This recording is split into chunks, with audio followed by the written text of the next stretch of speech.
What's up YouTube, it's Maestro, and in today's video we have an update with the Gospel Xscape template at soundstro.com.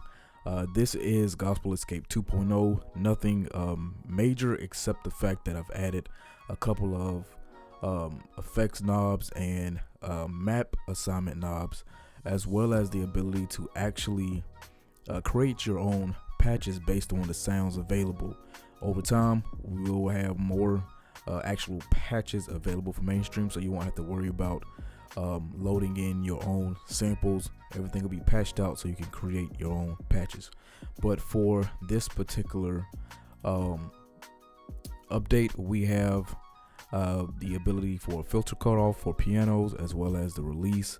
And then for the organ, you have the vibrato C3 assignment, as well as distortion. And then say we go into the high praise patch here, we also have the ability for cutoff for the piano. We have a release setting knob. You also have for the chorus, praise brass, J-pop, and SM brass. The intensity is going to refer to the chorus effect, so you can add more chorus if you want to, and then you can affect or adjust the release timing for certain sounds. You still have your reverb knobs up here, as well as your naming convention has been moved up here. Your mute buttons are here, and then the green knobs located here are now your pan knobs, so you can actually pan the knob, pan the sounds, as well as adjust the particular settings. And then we also made sure that the patches are actually just mapped out to the sounds that are actually listed in the patches, so you're not confused. But for say we go into what we call now our patch makers, these are going to be individual sounds that you will be able to select. So say we have the B3 organ, or say we have the power grand, right? And then you want to actually create your own patch. So what you would do is open up patch maker, then each patch maker folder is assigned to specific faders. So we have the patch maker part 1, so all sounds will be assigned to part 1. Again, all sounds will be assigned to part 2 for patch maker 2, and then patch maker part 3s accordingly. So each fader or each part will be assigned to a patch. So say we go into the power grand patch, and then we want to add the MKS20. What we're going to do is hold command, and we're going to actually, give me 1 minute because I'm actually working on a different type of keyboard.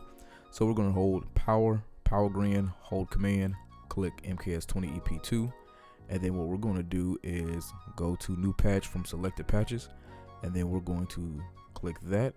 Now our new patch should be located here under entitled, and now we see we have the power grand and MKS20 as a patch.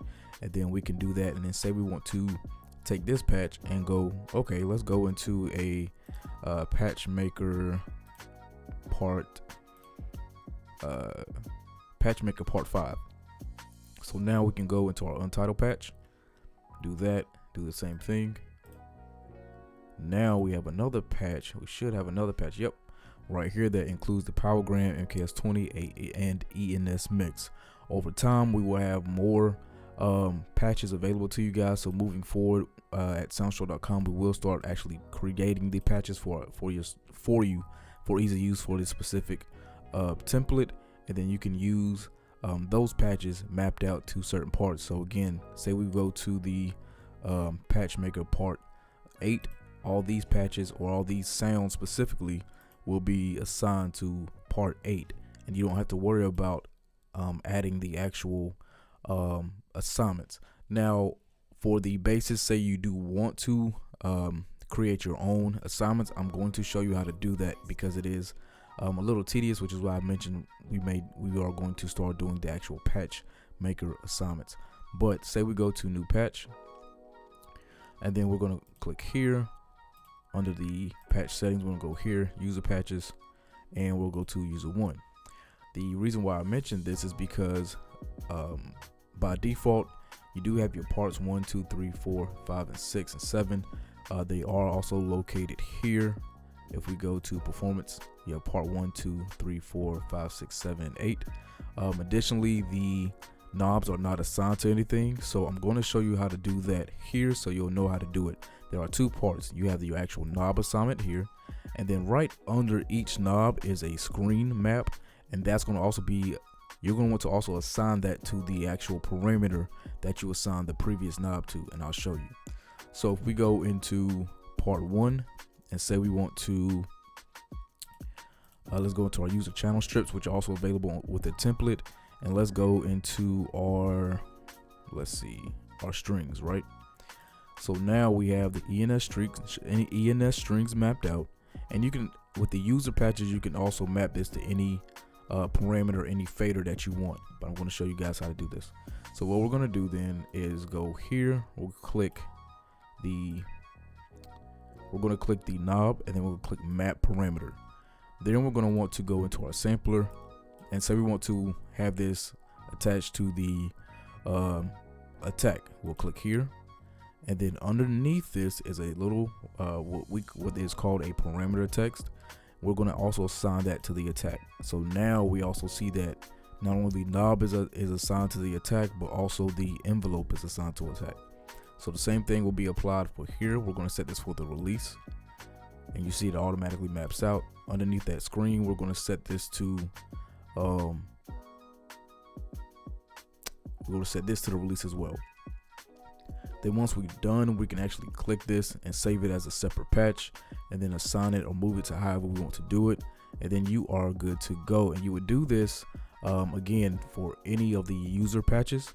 And then if we want to assign the now additionally the pan parameters are already pre-assigned. We went ahead and pre-assigned those, so you won't have to do that, as well as the mute buttons as well. But this is how you would assign your knobs and parameter text if you want to create your own completely new patch outright.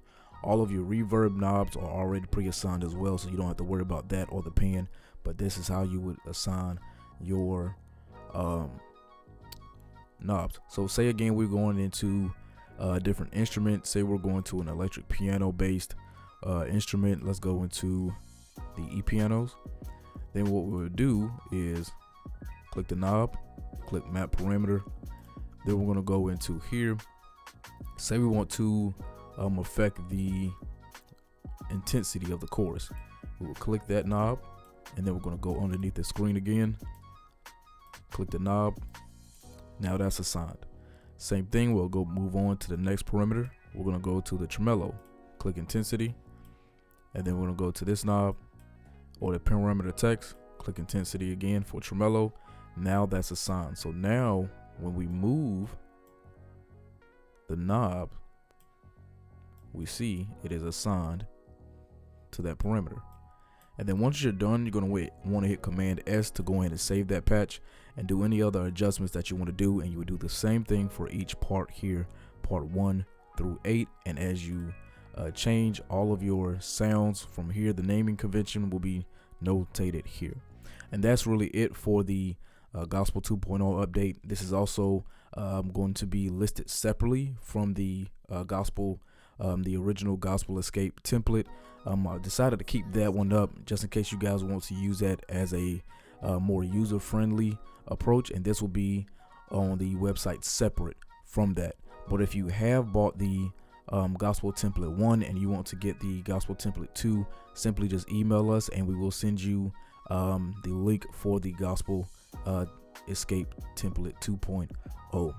Thanks again for watching, guys. If you want to hear demos of the sounds, head over to the previous YouTube video where I demonstrated the Gospel Template review and tutorial, and you'll hear the sound demonstration there.